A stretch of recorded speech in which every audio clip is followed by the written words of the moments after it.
Deep in the Norfolk countryside, where ancient oak trees whisper centuries-old secrets and rolling fields stretch toward endless horizons, stands a Georgian manor house that has become the heart of one of the world's most watched families.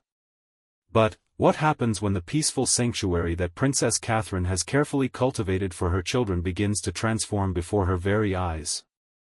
The morning mist still clings to the gardens of Anmer Manor as Catherine draws back the curtains of her bedroom window, unaware that the tranquil world she has built is about to face its greatest test. Beyond the manicured hedgerows and the children's treehouse, construction crews are preparing to break ground on a development that will forever alter the landscape she calls home. This is not just a story about royal privilege or country estates. It's about a mother's fierce determination to protect her family's privacy, a community's struggle between progress and preservation, and the delicate balance between duty and personal happiness that defines modern royalty. As bulldozers gather at the gates and protesters line the country lanes, Catherine must navigate the most challenging period of her married life while the world watches every decision she makes. What unfolds over the following months will reveal the true strength of the Princess of Wales, test the bonds of her marriage to Prince William, and ultimately redefine what it means to be royal in the 21st century. Some secrets of Anmer Manor are about to be exposed, and not all of them are what the public expects. The morning of September 15 arrived with an unusual stillness that seemed to settle over the Norfolk countryside like a heavy blanket. Catherine Wales, formerly known to the world as Kate Middleton, stood at the kitchen window of Anmer Manor, watching steam rise from her coffee cup while her eyes traced the familiar outline of the ancient oak tree that had become her children's favorite climbing spot. The tree had stood sentinel over this land for nearly 3 centuries, and she often wondered what stories it might tell if it could speak. Prince George was already dressed for school, his uniform crisp and his hair still bearing the cowlick that no amount of brushing seemed to tame. Princess Charlotte sat at the breakfast table, methodically eating her porridge while reading a book about horses, and Prince Louis was attempting to build a tower with his toast soldiers, much to his nanny's gentle dismay. This was the rhythm of their lives at Anmer Manor, the precious normalcy that Catherine had fought so hard to preserve. The Georgian manor house, gifted to William and Catherine by Queen Elizabeth as a wedding present, had become far more than just a country retreat. It was their sanctuary, their children's playground, and Catherine's refuge from the relentless scrutiny that came with being the future Queen of England. The 10-bedroom house, with its red brick facade and elegant proportions, sat on the Sandringham estate like a jewel nestled in emerald velvet. Catherine had spent years transforming the property into a true family home. She had personally overseen the renovation that updated the kitchen with an Aga cooker and farmhouse sink, chosen the soft blues and creams that now decorated the children's bedrooms, and designed the garden playground that featured everything from a climbing frame to a tire swing that William had insisted on installing himself. Every corner of the house reflected her careful attention to creating spaces where her children could simply be children, away from the cameras and crowds that followed them everywhere else. The Norfolk location had been chosen specifically for its isolation. The nearest village was several miles away, and the property was surrounded by acres of private land that belonged to the Sandringham estate. Local farmers had learned to be discreet about royal sightings, and the community had developed an unspoken code of protection around the young family's privacy. Catherine could walk the dogs along the country lanes without fear of photographers hiding in the hedgerows, and the children could ride their bicycles down the long driveway without security concerns. But this particular morning felt different. As Catherine helped Louis into his small Wellington boots for their planned walk to see the horses in the nearby paddock, she noticed an unusual amount of activity on the road that bordered their property. Construction vehicles had been appearing with increasing frequency over the past week, and she had mentioned it to William during their phone call the previous evening while he was attending royal duties in London. The breakfast routine continued with its familiar chaos. George complained that his favorite cereal was finished, Charlotte requested help with a particularly stubborn knot in her shoelace, and Louis discovered that he could make interesting patterns by pressing his fingers into his scrambled eggs. Catherine moved between them with the practiced efficiency of any mother, wiping faces, finding lost homework, and dispensing hugs and encouragement in equal measure.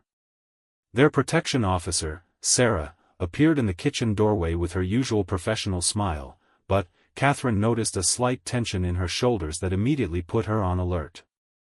Sarah had been with them for 2 years now, and Catherine had learned to read the subtle signals that indicated when something required attention.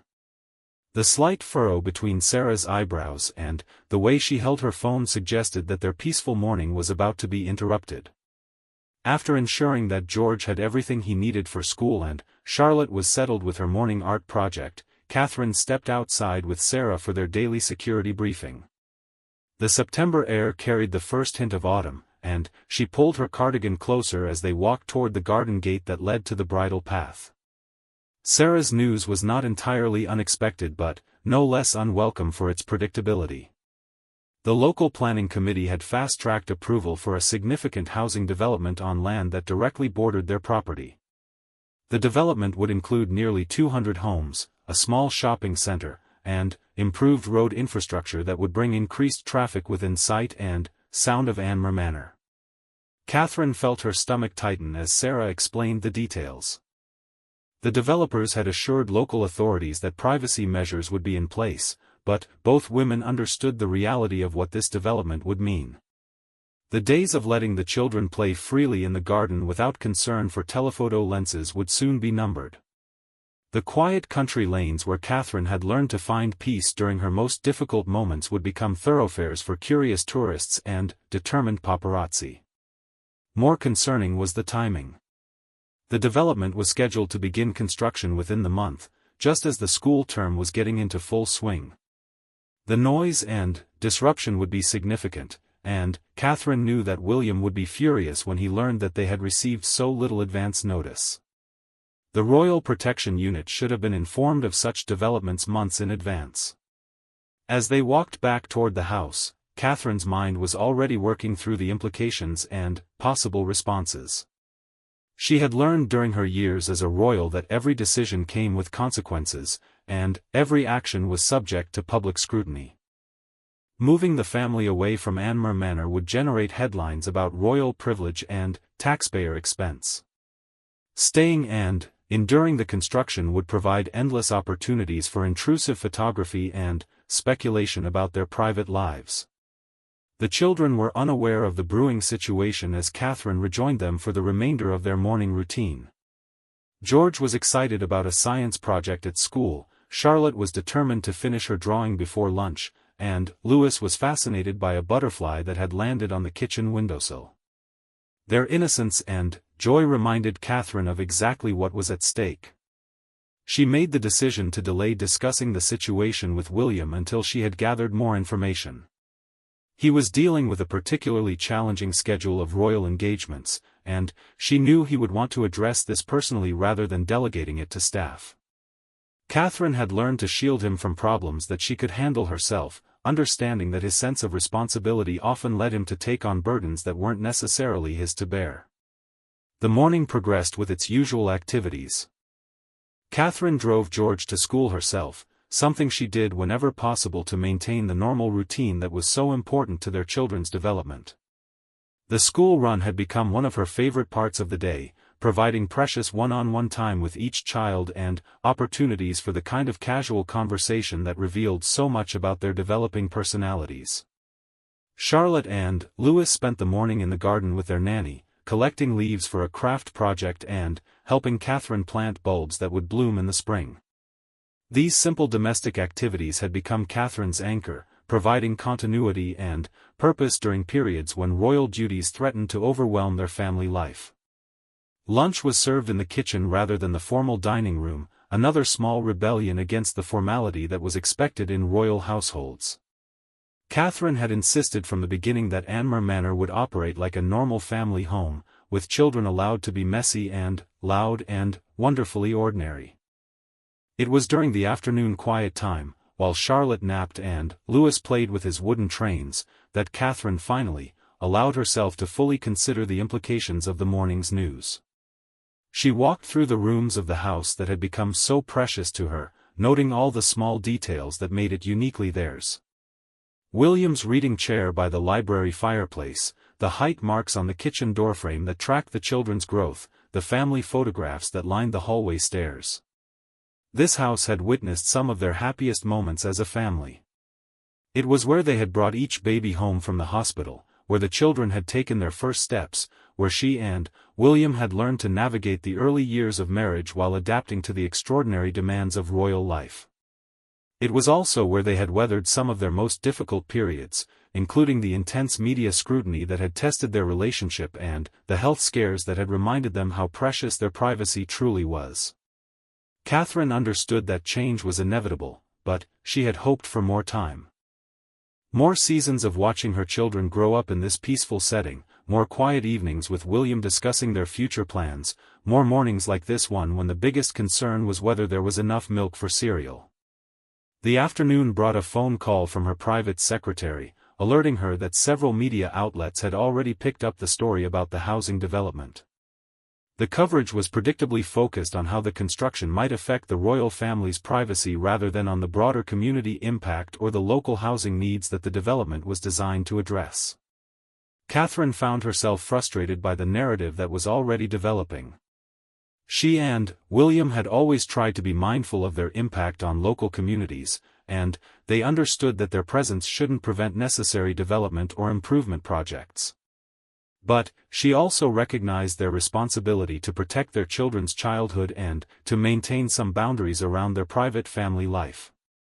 As evening approached and William's return from London drew near, Catherine prepared for a conversation that she knew would be difficult. William shared her fierce protectiveness of their family's privacy, but he also carried the weight of representing an institution that was under constant scrutiny. Together, they would need to find a path forward that honored both their roles as parents and their duties as members of the royal family. The children's bedtime routine provided a welcome distraction from her concerns. Bath time was filled with the usual negotiations about hair washing and toothbrushing. Story time included debates about character motivations and plot developments, and the final tucking in involved the ritual distribution of favorite stuffed animals and discussion of tomorrow's plans. Standing in the doorway of Louis's bedroom, watching his peaceful sleep and listening to the sounds of the Norfolk countryside settling into evening, Catherine felt the full weight of the changes that were coming. This house had given them something precious and irreplaceable, but she was beginning to understand that their time here might be more limited than they had hoped. The sound of William's car on the gravel drive announced his return, and Catherine prepared to share the news that would change everything they had built at Anmer Manor. She understood that they were facing a choice between the life they wanted and the life that circumstances might force upon them, and she wasn't sure yet which would ultimately prove stronger. William's reaction to the news was precisely what Catherine had expected, though seeing the frustration and disappointment cross his features still made her heart ache. He stood in the center of their living room, still wearing his formal suit from the day's engagements, his jaw tight and his hands clenched at his sides as she finished explaining the details of the proposed development. The conversation stretched well into the evening, punctuated by phone calls to various officials and advisors who were scrambling to understand how such a significant development had proceeded without proper consultation with the Royal Protection Team. William's voice remained carefully controlled, but Catherine could see the anger building beneath his professional demeanor. This wasn't just about inconvenience or privacy, it was about the systematic erosion of their ability to provide their children with anything resembling a normal childhood. They had chosen Anmer Manor precisely because it offered the kind of security and isolation that their family required. William had painful memories of his own childhood being disrupted by media attention and security concerns, and he was determined to give George, Charlotte, and Louis a different experience. The house represented their commitment to creating a stable foundation for their children, and the idea that this foundation might be threatened felt like a personal betrayal. Catherine found herself in the unfamiliar position of trying to calm William's protective instincts while managing her own growing anxiety about the situation. She had learned during their marriage that William's responses to threats against their family could be intense, and she understood that his reaction was rooted in love and responsibility rather than mere inconvenience. The next morning brought a flurry of activity as various representatives from the royal household arrived to assess the situation. Catherine watched from the kitchen window as serious-looking men and women in dark suits walked the perimeter of their property, taking measurements and photographs while speaking quietly into their phones. The sight of their peaceful garden being treated as a security assessment site felt surreal and invasive. George noticed the unusual activity immediately upon waking and peppered his parents with questions about why there were so many strange people outside. Catherine and William had agreed to be honest with their children about changes that would affect their daily lives, but explaining the situation in age-appropriate terms proved challenging. How do you tell a 10-year-old that his safe haven might become the center of a media circus? Charlotte was characteristically observant, noting that her mother seemed worried and asking if they were going to have to move away from their house. The direct question caught Catherine off guard, and she found herself promising something she wasn't sure she could deliver when she assured Charlotte that they would always have their home at Anmer Manor. The day progressed with a strange duality. The children continued their normal routines, attending lessons with their tutors and playing in the garden, while Catherine and William navigated a series of conference calls and meetings with officials who were trying to minimize the potential damage to royal security and privacy. The media attention intensified throughout the week as news of the development spread beyond the local papers to national and international outlets. Catherine found herself the subject of speculation about how she was coping with the invasion of her privacy, with various experts offering opinions about the psychological impact on the royal children and the potential security implications. What frustrated her most was the way the coverage portrayed her as helpless and victimized rather than as someone actively working to protect her family's interests. She had spent years learning to navigate complex situations with grace and determination, but the media seemed determined to cast her in the role of the suffering mother whose peaceful life was being disrupted by forces beyond her control. The reality was far more complicated and nuanced. Catherine and William were working closely with local authorities to ensure that the development proceeded with appropriate consideration for security concerns and community impact. They were also exploring legal options for protecting their privacy without interfering with legitimate development rights. The process involved long days of meetings with lawyers, security experts, and local officials. Catherine found herself learning about planning law, privacy legislation, and security protocols in far more detail than she had ever expected. The complexity of balancing their rights as property owners with their responsibilities as public figures created challenges that had no easy solutions. Meanwhile, life at Anmer Manor continued with determined normalcy. Catherine maintained her routine of school runs and garden activities, refusing to allow the uncertainty to disrupt her children's sense of security. She organized playdates with local children, continued her involvement in village activities, and made sure that George, Charlotte, and Louis understood that their home remained their safe space regardless of what was happening beyond the garden walls.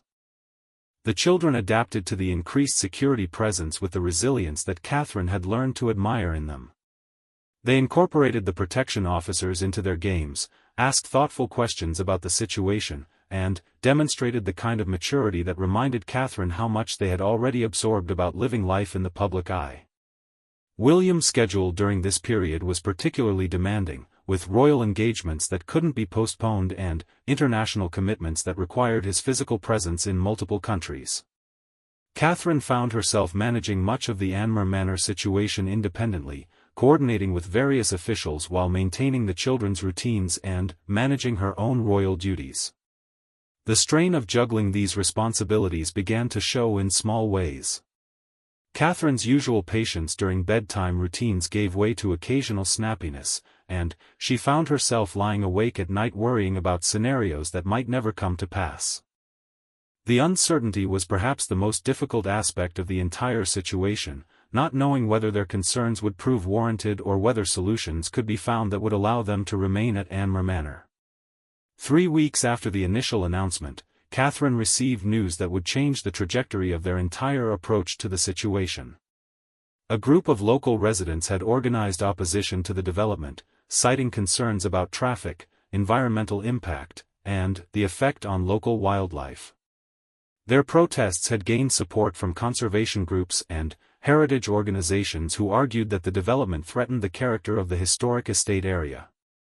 The opposition movement was led by Margaret Thornfield, a retired schoolteacher who had lived in the area for 40 years and who possessed an encyclopedic knowledge of local history and planning law. Margaret approached Catherine through intermediaries, requesting a private meeting to discuss how the royal family might support community efforts to modify or relocate the development. Catherine found herself in an unexpected position of having to consider whether to take a public stance on a local planning issue. Royal protocol generally discouraged direct involvement in political matters, even at the local level, but this situation directly affected her family's welfare and safety. The decision of whether to become publicly involved would require careful consultation with palace officials and consideration of potential consequences. The meeting with Margaret Thornfield took place in the comfortable sitting room at Anmer Manor on a rainy Thursday afternoon. Margaret arrived with a carefully prepared presentation that outlined the community's concerns and proposed alternative solutions. Catherine was impressed by the thoroughness of Margaret's research and the reasonableness of her suggested modifications to the development plan. What emerged from their conversation was a picture of a community that had been wrestling with development pressures for several years. The housing development near Anmer Manor was part of a larger pattern of urbanization that was changing the character of rural Norfolk. Longtime residents felt that their concerns about infrastructure, environmental impact, and quality of life were being overlooked in favor of rapid development. Margaret's proposal was both simple and sophisticated. Rather than opposing development entirely, the community group wanted to work with developers to create a plan that addressed housing needs while preserving the rural character that made the area special. This would involve relocating some of the proposed housing to areas with better infrastructure access, implementing stronger environmental protections, and creating buffer zones that would protect both wildlife habitats and residential privacy. Catherine recognized that supporting this community-driven approach would allow her to protect her family's interests while also advocating for solutions that would benefit the broader local area. Rather than appearing to use royal influence for personal advantage, she could position herself as supporting reasonable community concerns that happened to align with her family's needs. The decision to move forward with community engagement required extensive consultation with William, palace officials, and legal advisors. Everyone understood that Catherine's involvement would attract significant media attention and that her actions would be scrutinized for any hint of improper influence or privilege. The strategy that emerged from these consultations was carefully calibrated to respect both royal protocol and community concerns. Catherine would participate in the established planning process as a local resident rather than as a member of the royal family. Her submissions would focus on legitimate planning concerns such as traffic impact, environmental protection, and infrastructure capacity rather than on privacy or security issues. This approach required Catherine to master a new set of skills and knowledge. She spent hours studying planning documents, environmental impact assessments, and traffic surveys. She learned about water table protection, wildlife corridors, and sustainable development principles. The process was intellectually demanding but also deeply satisfying, allowing her to engage with issues that directly affected her community in ways that went beyond ceremonial appearances and charitable patronages. The children observed their mother's intense focus on these new responsibilities with interest and pride. George was fascinated by the maps and charts that covered Catherine's study desk. Charlotte asked thoughtful questions about why protecting the environment was important, and Louis contributed his own drawings of houses and trees that he thought might help solve the problem. As autumn deepened and the first frost appeared on the Anmer Manor gardens, Catherine prepared for what she knew would be one of the most challenging periods of her royal career. The planning committee hearings were scheduled to begin in November, and she would need to balance her role as a concerned local resident with her responsibilities as a member of the royal family. The stakes were higher than just the future of their family home. Catherine understood that how she handled this situation would set precedents for future royal involvement in local issues and would either strengthen or weaken public perception of the royal family's connection to ordinary community concerns. Standing in the garden at dusk, watching the children play their last outdoor games before winter arrived, Catherine felt the weight of the decisions ahead of her. The peaceful scene before her represented everything she was fighting to protect, but she was beginning to understand that preservation might require changes she hadn't anticipated when this journey began.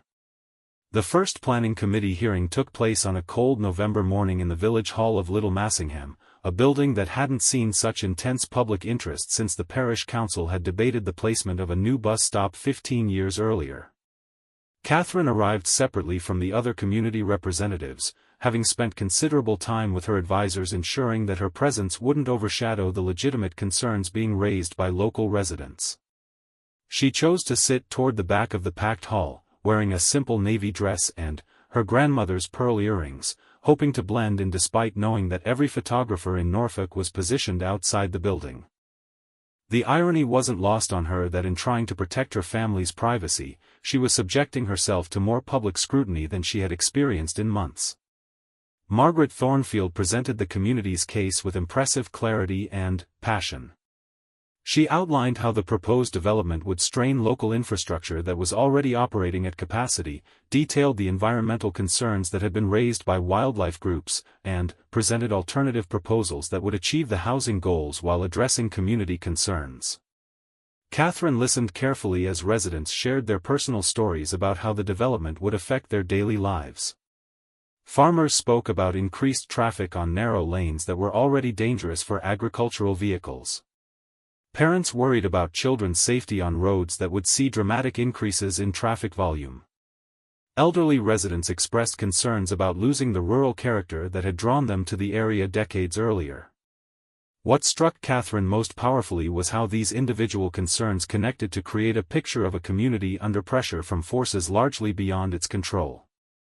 The housing development was just one element of broader changes that were reshaping rural England, and the residents' frustration reflected deeper anxieties about preserving local identity in an increasingly urbanized world. When the committee opened the floor for additional comments, Catherine found herself unexpectedly standing to address the room. She had prepared remarks focused on technical planning concerns, but, standing before her neighbors, she felt compelled to speak more personally about what the community meant to her family. She spoke about her children's connection to the local landscape, their friendships with village children, and their sense of belonging to something larger than their immediate family. She talked about learning to navigate rural lanes on her bicycle, helping at the village fete, and feeling welcomed by a community that had embraced them despite the unusual circumstances of their presence. Her comments were brief and carefully measured, but the sincerity in her voice was unmistakable. Several residents nodded in recognition of shared experiences, and Catherine realized that her perspective as both an outsider who had been welcomed and an insider who understood community values gave her a unique position in the debate. The developers' representatives responded with presentations emphasizing the economic benefits of the proposed housing and the careful attention they had paid to environmental concerns. They highlighted the modern sustainable features planned for the development and the jobs that construction would create in the local economy. Catherine found herself appreciating the complexity of the situation more fully as she listened to these presentations. The need for affordable housing was real and pressing, and the developers had clearly invested significant resources in trying to create a responsible development plan. The challenge was finding approaches that could address multiple legitimate interests without sacrificing any of them entirely. The hearing concluded without immediate decisions, as committee members indicated they needed time to review the extensive documentation that had been submitted. Catherine left the building through a rear exit, accompanied by her protection detail, while dozens of photographers captured images of other community representatives departing through the main entrance. The media coverage of her participation was intense and largely focused on the unusual nature of her involvement in local planning issues. Constitutional experts debated whether her actions were appropriate, community leaders praised her engagement with grassroots concerns, and social media exploded with opinions about royal privilege and community responsibility. William supported her decision publicly while privately expressing concerns about the precedent they were setting and the potential for backlash if their involvement was perceived as heavy-handed. The palace communications team worked overtime to frame Catherine's participation as that of a concerned local resident rather than an exercise of royal influence. Back at Anmer Manor, life continued with the determined normalcy that Catherine had worked so hard to maintain. The children were fascinated by their mother's involvement in what George called the important meeting, and they peppered her with questions about democracy, community decision-making, and how people could work together to solve problems. These conversations led to family projects that helped the children understand their connection to the local community. They created a map showing all the places in Norfolk that were special to them, from the beach where they collected shells to the farm where they bought eggs. Charlotte wrote a letter to the planning committee expressing her hope that any new houses would include gardens where children could play safely. The weeks following the hearing brought a series of behind-the-scenes negotiations that Catherine found both fascinating and exhausting. Various stakeholders met in small groups to explore compromise solutions, and Catherine discovered that her presence often helped facilitate more productive discussions between parties who might otherwise have maintained rigid positions. Her role evolved into something that she hadn't anticipated when the situation began. Rather than simply defending her family's interests, she found herself serving as a bridge between different perspectives and helping to identify creative solutions that addressed multiple concerns simultaneously. One breakthrough came when Catherine suggested that the developers might consider partnering with local conservation groups to create wildlife corridors that would connect existing habitats while also providing natural screening for residential areas. This idea emerged from conversations with Charlotte about how animals needed pathways to move safely through landscapes, and it demonstrated how her children's perspectives often contained insights that adults had overlooked. Another innovation emerged from discussions about traffic management. Instead of simply opposing increased vehicle access, community representatives worked with traffic engineers to design road improvements that would actually enhance safety for existing residents while accommodating development needs. Catherine's involvement in these technical discussions required her to develop expertise in areas far removed from her traditional royal duties. She spent evenings studying traffic impact assessments and environmental surveys, often with William helping to interpret complex technical documents while the children did homework at the kitchen table. The domestic scene of a royal family gathered around planning documents and mathematics homework while discussing sustainable development principles represented everything Catherine valued about their life at Anmer Manor. This was the integration of public responsibility and private family life that she believed modern royalty should represent. December brought unexpected developments when the original developers announced they were withdrawing their proposal in favor of a modified plan that incorporated many of the community's suggestions. The revised development would include fewer housing units, more green space, improved traffic management, and enhanced environmental protections.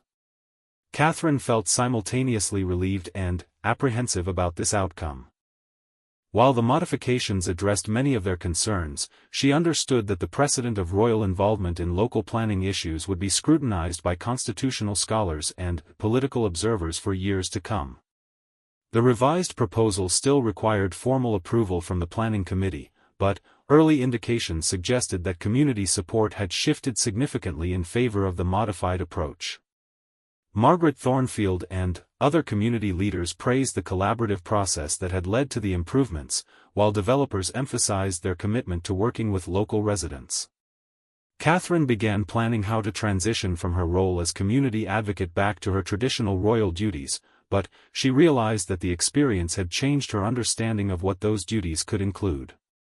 The months of engagement with local planning issues had shown her that royal influence could be used constructively to support democratic processes rather than to circumvent them.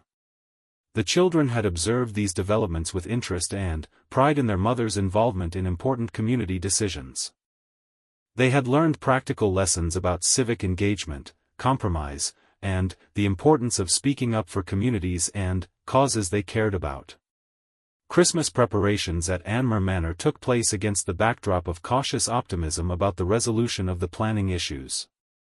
Catherine found herself hosting community leaders and conservation experts alongside the traditional holiday gatherings with extended royal family members. The contrast between these different types of entertaining highlighted how much her role had expanded during the challenging months. She was equally comfortable discussing sustainable development principles with environmental scientists and organizing children's Christmas pageants with local families. New Year's Eve found Catherine and William reflecting on how much had changed since the September morning when the development plans had first threatened their peaceful life at Anmer Manor. They had discovered that protecting their family's interests required engaging with their community in ways that went beyond traditional royal charity work. Catherine realized that she had found a model for royal engagement that felt both meaningful and sustainable. Rather than simply lending her name and presence to established organizations, she had helped facilitate real solutions to practical problems that affected people's daily lives. The experience had also strengthened her connection to Norfolk and to the community that had become her family's true home. She understood now that their place at Anmer Manor was secure not because of royal privilege but because of genuine relationships built through shared challenges and collaborative problem-solving. Looking ahead to the new year, Catherine felt confident that the modified development plan would receive approval and that construction would proceed in ways that respected both community concerns and housing needs. More importantly, she had discovered an approach to public service that allowed her to make meaningful contributions while maintaining the family life that remained her highest priority. The ancient oak tree in their garden had weathered another season, its bare branches reaching toward winter skies that held the promise of spring's eventual return. Catherine often walked past the tree during her morning routines, grateful for its steadfast presence and hopeful that her own efforts to protect what mattered most would prove equally enduring. Spring arrived early at Anmer Manor, with daffodils pushing through the soil weeks ahead of schedule and the ancient oak tree beginning to show the first hint of green buds. Catherine found symbolic hope in these early signs of renewal as she prepared for what would be the final planning committee hearing on the modified development proposal. The intervening months had brought unexpected developments that had transformed the entire character of the planning debate. The collaborative approach that Catherine had helped facilitate had attracted attention from urban planning experts across the country, who praised the Norfolk project as a model for how communities could work with developers to create solutions that served multiple interests. Academic researchers from Cambridge University had requested permission to document the process as a case study in participatory planning, and Catherine found herself in the unusual position of being interviewed about community engagement techniques by professors who seemed genuinely impressed by the practical outcomes that had been achieved. The children had grown noticeably during the months of uncertainty, and Catherine was struck by how much their understanding of civic responsibility had deepened through observing the planning process. George had started a school project about local government that impressed his teachers with its sophistication, and Charlotte had begun asking thoughtful questions about how communities could balance different needs and interests. Louis, now approaching his 4th birthday, had developed an impressive vocabulary related to construction and development that amused visiting officials who found themselves discussing wildlife corridors and sustainable housing with a toddler who understood more about planning law than many adults. The final hearing was scheduled for a particularly beautiful April morning, with cherry blossoms blooming along the lane that led to the village hall and birdsong providing a soundtrack that seemed to celebrate the resolution that was finally within reach. Catherine arrived to find the hall filled not only with local residents but also with representatives from planning organizations, environmental groups, and housing developers who had come to observe what was being hailed as an innovative approach to rural development challenges. Margaret Thornfield presented the community's final assessment of the modified proposal with evident satisfaction.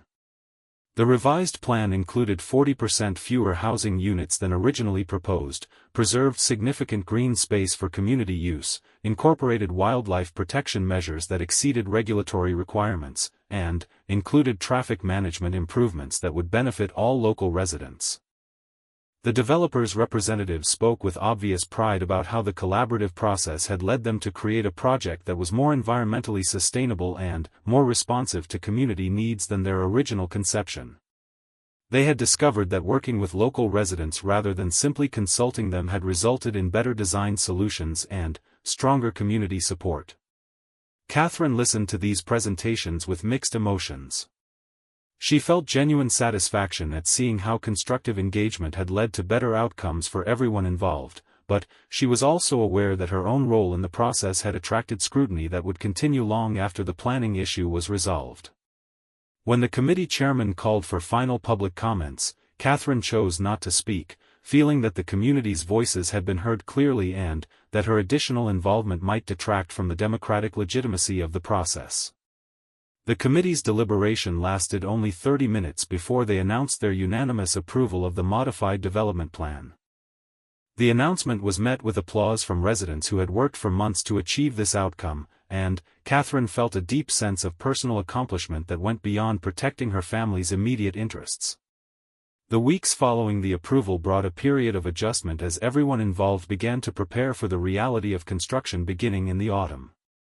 Catherine worked with security experts to ensure that the increased activity near Anmer Manor would not compromise her family's safety, while also maintaining her commitment to supporting the community throughout the construction process. She organized a series of meetings between royal protection specialists and local residents to address concerns about security measures and to ensure that safety requirements wouldn't unnecessarily disrupt community life.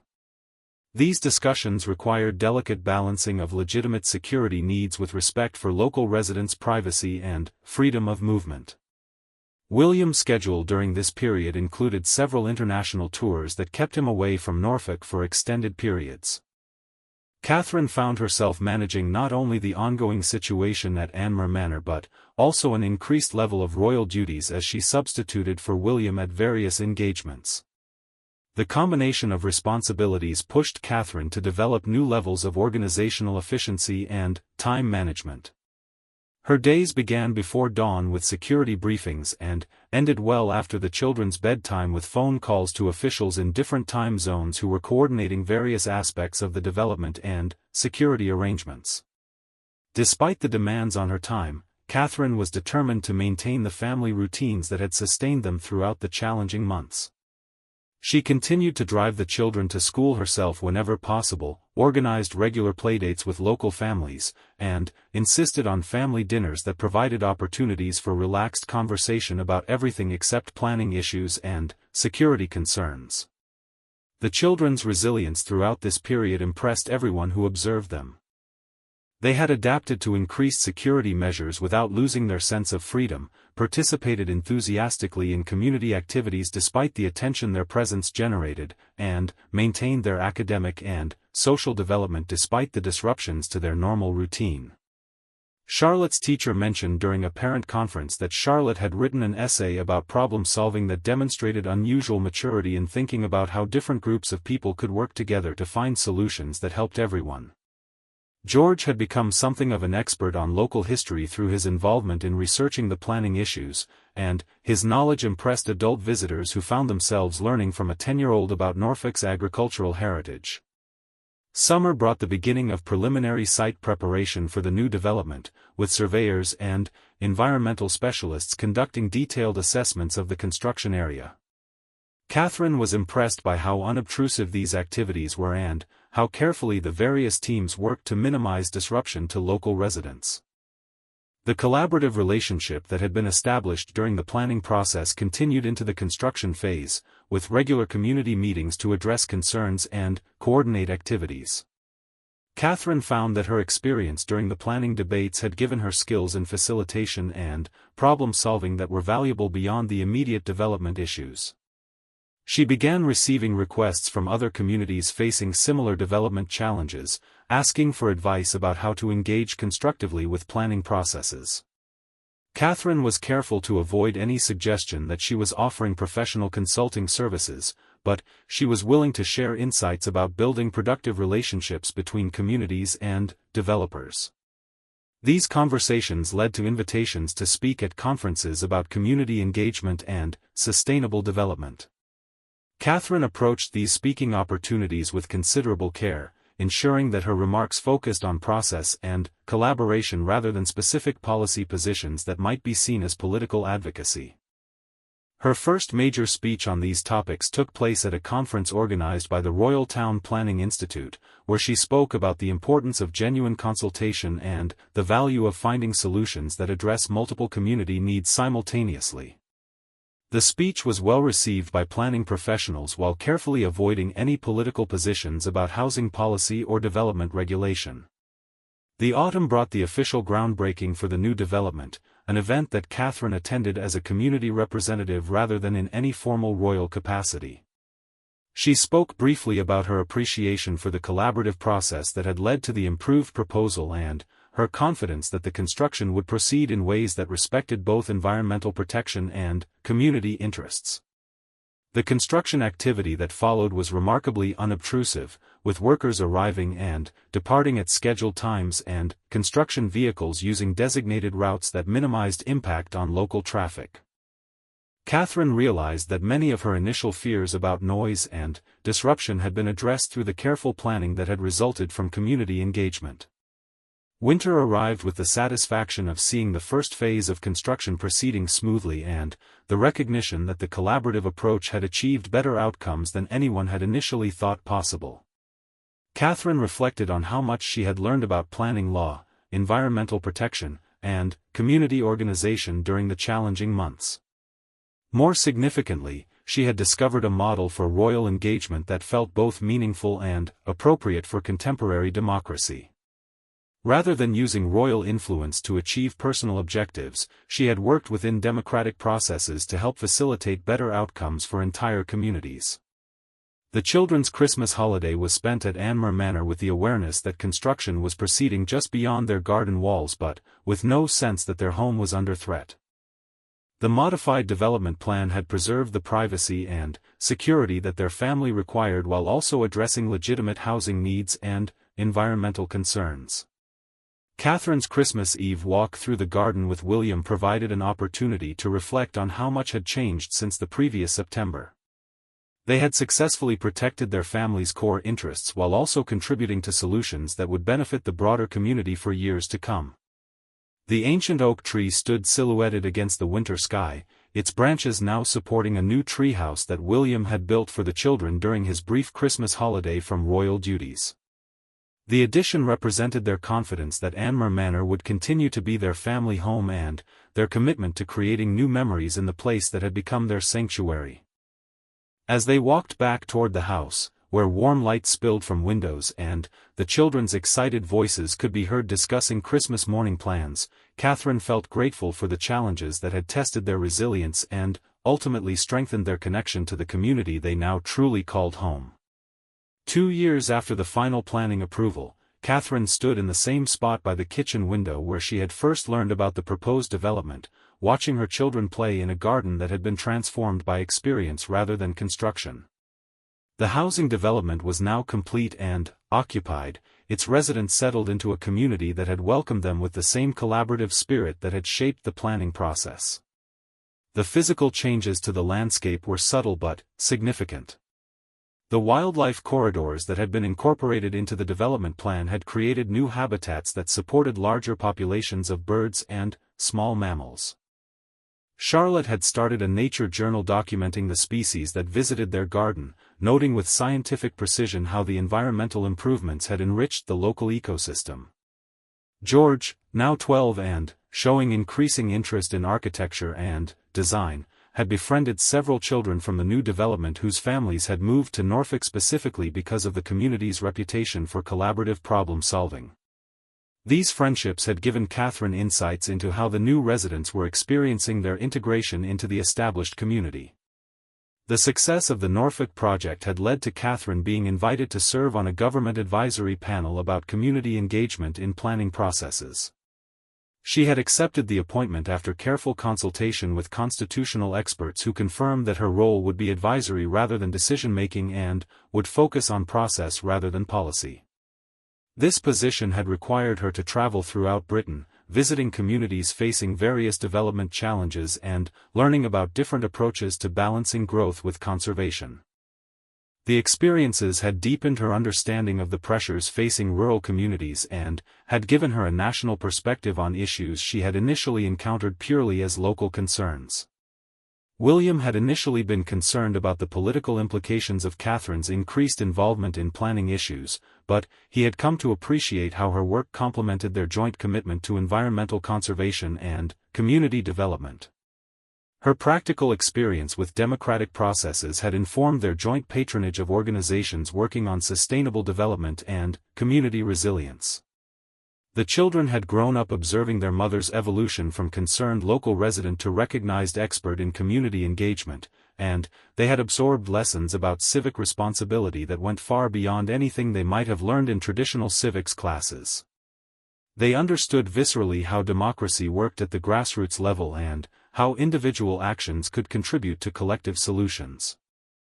Louis, now 6 and articulate beyond his years, had started accompanying Catherine to some community meetings, where his questions often cut through adult complexity to identify core issues that needed to be addressed.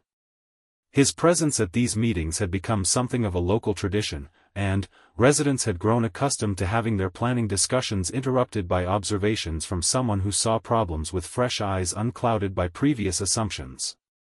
The spring morning when Catherine received the phone call that would change her understanding of her own impact began like many others, with breakfast chaos and the familiar routine of preparing the children for school and activities. She had been expecting confirmation of her travel schedule for upcoming community visits, but instead received news that would transform her personal success story into something with national significance.